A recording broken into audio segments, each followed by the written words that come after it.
नमस्कार, मैं हूं मृत्युंजय कुमार झा और अगले आधे घंटे के दौरान आप हमसे कमोडिटी मार्केट से जुड़ा हुआ कोई भी सवाल पूछ सकते हैं और जान सकते हैं कि आपके लिए कहां पर कमाई के मौके हैं। हमारा टोल फ्री नंबर है 1800-180-3545। साथ ही आप 01204258-237 पर भी अपना सवाल पूछ सकते हैं। और आज आपके सवालों के जवाब देंगे अमित सजेजा, मोतीलाल ओसवाल कमोडिटी के एनालिस्ट हमारे साथ हैं और साथ ही हमारे साथ हैं एंजल कमोडिटी के प्रथमेश माल्या। आप दोनों का बहुत बहुत स्वागत है कार्यक्रम में। शुरुआत करते हैं बम्पर कॉल से, जहां पर आज के कारोबार में आपको सबसे ज़्यादा प्रॉफिट मिलने वाला है, ये हम आपको बताने जा रहे हैं। और आज के कारोबार की पहली बम्पर कॉल है कच्चा तेल, जहां पर 2980 के भाव पर बिकवाली की सलाह है। 2910 का टारगेट होगा, लेकिन 3020 के स्तर पर आपके लिए स्टॉप लॉस लगाना ज़रूरी है।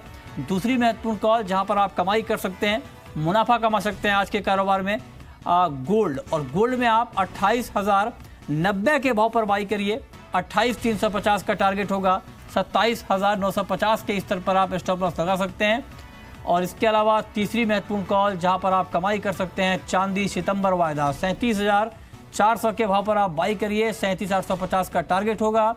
37,150 रुपये के स्तर पर आप स्टॉप लगा सकते हैं। तो ये कुछ महत्वपूर्ण कॉल जहां पर आप ट्रेड कर सकते हैं। बाजार में ट्रेड करिए, लेकिन स्टॉप लॉस जरूर लगाइए। चलिए आगे बढ़ते हैं। सबसे पहले बात कर लेते हैं मानसून की खबरों की। और इस हफ्ते मानसून की रफ्तार बढ़ने वाली है। मौसम विभाग के मुताबिक इस हफ्ते मानसून यहां से और आगे बढ़ेगा और मध्य भारत में, सेंट्रल इंडिया में काफ़ी अच्छी बारिश की उम्मीद अगले 3 से 4 दिन में जताई गई है। उत्तराखंड में अलर्ट जारी किया गया है। भारी बारिश को लेकर चेतावनी दी गई है कि अगले 24 घंटे में वहां पर काफ़ी ज़्यादा बारिश की आशंका है। तो कुल मिला के अगर देखें तो अब तक मानसून को लेकर हालात बेहतर हुए हैं और काफ़ी अच्छी बारिश हुई है, लेकिन कुछ जगहों पर हालात बिगड़े भी हैं। गुजरात में अगर हम देखें तो भारी बारिश से तबाही मची है, कई लोगों की जानें गई हैं और खेती को नुकसान हुआ है। और साथ ही अभी भी अलर्ट जारी हुआ है IMD की तरफ से कि उत्तराखंड में काफ़ी ज़्यादा बारिश हो सकती है अगले 24 घंटे के दौरान। तो ये कुल मिला के अब तक का अपडेट है मानसून का। और आइए सुनते हैं इस मुद्दे पर आज हमने IMD के DG KJ रमेश से बात की थी और उन्होंने मानसून को लेकर के क्या कहा है, आइए सुनते हैं। सर्कुलेशन हैज नॉट रीच्ड, थोड़ा सा नॉर्थ वेस्ट राजस्थान बचा है, आधा पंजाब बचा है, थोड़ा सा हरियाणा बचा है। अगले 3-4 दिनों में वो भी पूरा कंट्री कवर करने का अनुमान। डिस्ट्रीब्यूशन जैसा हमने पहले बताया था अप्रैल में भी और जून में भी, वो क्लासिकल मानसून डिस्ट्रीब्यूशन होने का है, इसलिए है तो अच्छा डिस्ट्रीब्यूशन होगी। जैसा लास्ट ईयर था 97% में बहुत अच्छा डिस्ट्रीब्यूशन था, उसी तरह का रेनफॉल सिनेरियो रहने का पूरा चांसेस है इस बार भी। तो IMD के DG ने इस बात की उम्मीद जताई है कि ना सिर्फ मानसून बेहतर रहेगा, बल्कि मानसून का डिस्ट्रीब्यूशन, यानी देश के अलग अलग इलाकों में जो बारिश होगी उसमें भी काफ़ी समानता रहेगी। यानी हर इलाकों में यहाँ पर अच्छी बारिश की उम्मीद जताई गई है IMD की तरफ से। और यही वजह है कि अब तक खरीफ की बुआई को लेकर के जो आंकड़े आए हैं वो पिछले साल के मुकाबले काफ़ी बेहतर हैं। चलिए आगे बढ़ते हैं और अब बात करते हैं कि आज आप मार्केट में मुनाफा कहाँ पर कमा सकते हैं।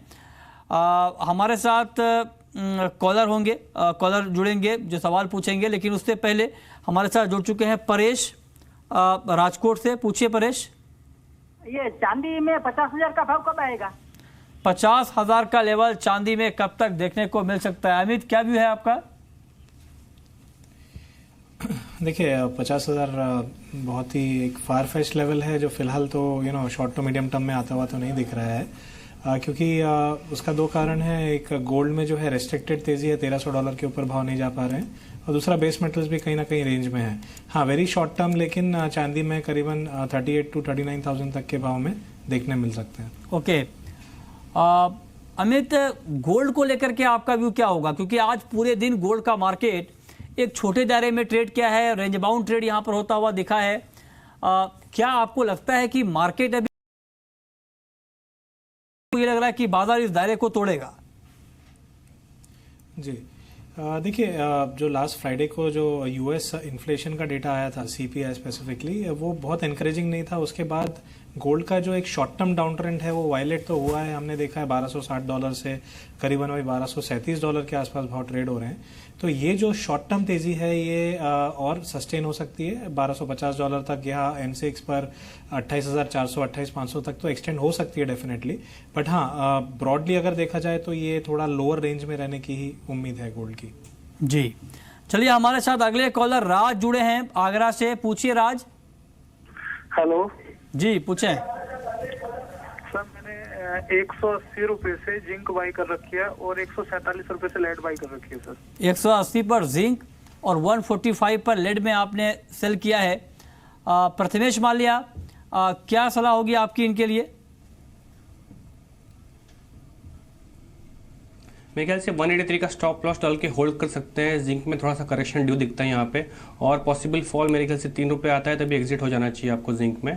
और वैसे ही लेड का इनका बाइंग क्या है, अगर आप दोबारा बताओगे तो मैं आप लेड की एंट्री पॉइंट क्या है? लेड में 145 सेल साइड का है, राइट? हाँ, तो लेड में भी अपनी पोजीशन होल्ड कर सकते हैं। 147.5 का स्टॉप लॉस लगाकर दोनों पोजीशन खड़े रह सकते हैं। नीचे गिरने की उम्मीद है इस दोनों काउंटर में। ओके, अगले कॉलर हमारे साथ किशन हैं राजस्थान से। पूछिए किशन। जी पूछें। आपकी आवाज आ रही है, टीवी का वॉल्यूम कम करिए फिर सवाल पूछिए प्लीज। हाँ सर, मैं ये जानना चाहता हूँ कि कॉपर के बारे में जानना चाहता हूँ, आगे कॉपर का क्या दायरा रहेगा।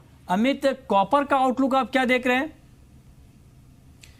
जी देखिए, शॉर्ट टर्म जैसे इनका सवाल था शॉर्ट टर्म के लिए, तो 390 डेफिनेटली एक इमीडिएट रेजिस्टेंस की तरह एक्ट कर रहा है। हो सकता है इनिशियली हमें 384, 50, 385 तक देखने मिले, बट ब्रॉडर बायस अपसाइड है, तो डिप पे बाइंग की सलाह होगी। ओवरऑल मीडियम टर्म टारगेट 393, 394 तक देखने मिल सकते हैं। ओके ठीक है, तो इस पर आप नज़र रखिए। लेकिन प्रथमेश माल्या, चलिए इस बीच हमारे साथ कॉलर जुड़े हैं, सोनू है एमपी से। पूछिए सोनू। सर, सोयाबीन अगस्त वायदा 2900 रुपए हो सकता है और ग्वार में कम से कम टारगेट कौन सा हो? ठीक है, आप ये जानना चाहते हैं क्या सोयाबीन का अगस्त वायदा 2900 रुपए तक आ सकता है, और ग्वार का आउटलुक आप जानना चाहते हैं। अमित, चूंकि मानसून की खबर अभी आपने भी देखी, आईएमडी ने क्या कहा है, और जो सवाल है इनका सोयाबीन और ग्वार के ऊपर, ये दोनों काउंटर मानसून को लेकर काफ़ी सेंसिटिव हैं, तो क्या कमेंट होगा आपका सोयाबीन और ग्वार के ऊपर?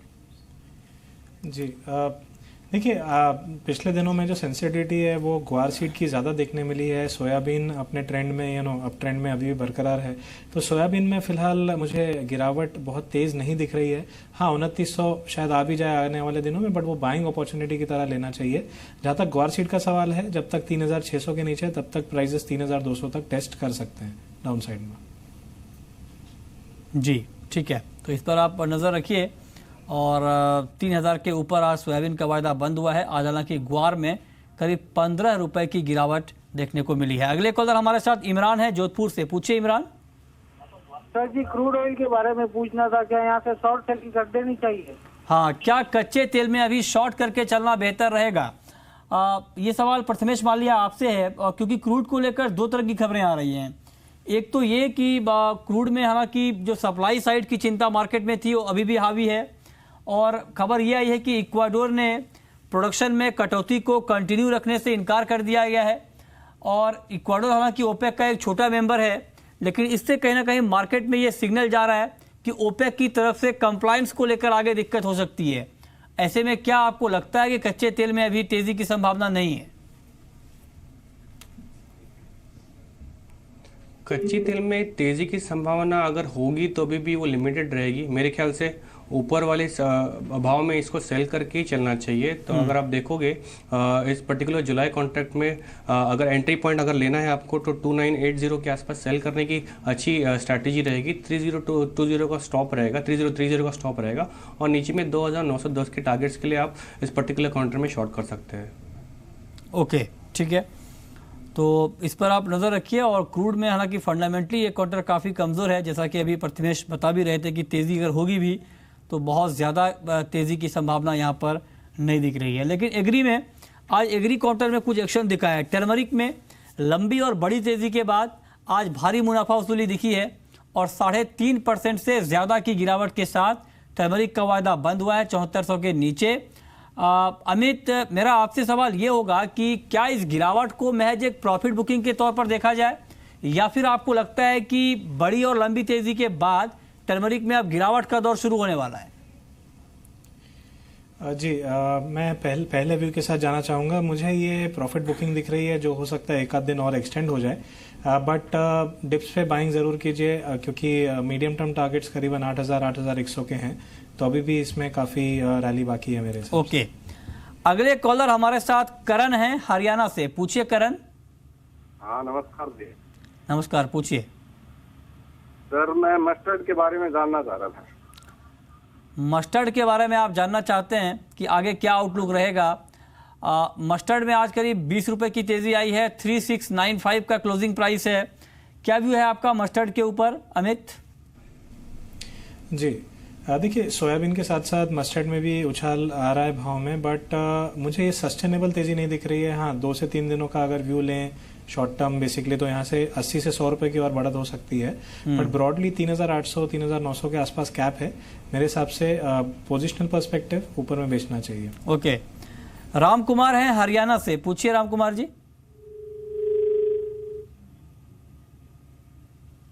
राम कुमार, आपको आवाज आ रही है? लगता है इनसे हमारा संपर्क नहीं हो पा रहा है। चने के ऊपर इनका सवाल था। चने को लेकर अमित क्या व्यू है आपका? काफ़ी वोलेटाइल हो गया ये काउंटर। आमतौर पर इतना वोलेटाइल होता नहीं है, इस काउंटर का ऐसा नेचर नहीं है, लेकिन कल करीब 4% की गिरावट आई थी। आज शुरुआती दौर में मार्केट थोड़ा सा दबाव में था, उसके बाद रिकवर हुआ, फिर से हायर लेवल से एक सेलिंग आई और कारोबार के अंत में आते आते बाजार महज 2 रुपये की तेज़ी के साथ बंद हुआ है। क्या आउटलुक आप देख पा रहे हैं चने का? जी, ये जो रिसेंट वॉलेटिलिटी आपने सही बताया, थोड़ी अनप्रेसिडेंटेड है। चना एक स्टेबल काउंटर रह चुका है पहले, तो फिलहाल to be fair view gauge करना थोड़ा डिफिकल्ट हो रहा है। Short to medium term trend अभी क्लियर नहीं है मेरे हिसाब से, तो मैं उस पर ज़्यादा कमेंट नहीं कर पाऊंगा। Okay, Prathamesh Mallya, overall metal market के ऊपर आपका कमेंट क्या होगा? और आज अगर कोई ट्रेड करना चाह रहा है मेटल में आज शाम के कारोबार के लिए, तो आपकी टॉपिक क्या होगी बेस मेटल्स में? मेटल में मेरे ख्याल से अगर ट्रेड करना है तो कॉपर में अच्छी एंट्री पॉइंट रहेगी। 386 का एंट्री पॉइंट काफ़ी अच्छा है, इस पर्टिकुलर प्राइस के आसपास ही ट्रेड कर रहा है। 382 का स्टॉप रहेगा, ऊपर में 392 के आसपास के टारगेट्स रहेंगे। So out of the entire base metal pack copper is the best pick. चलिए, वक्त है एक ब्रेक का, और ब्रेक के बाद भी सवाल जवाब जारी है। अगर आपके पास भी सवाल है और आप जानना चाहते हैं कि कमोडिटी मार्केट में आपको कहाँ पर मुनाफा मिलेगा, तो आप कॉल करिए। हमारा टोल फ्री नंबर है 1800-1803-545। साथ ही आप 0120-4258-237 पर भी अपना सवाल पूछ सकते हैं।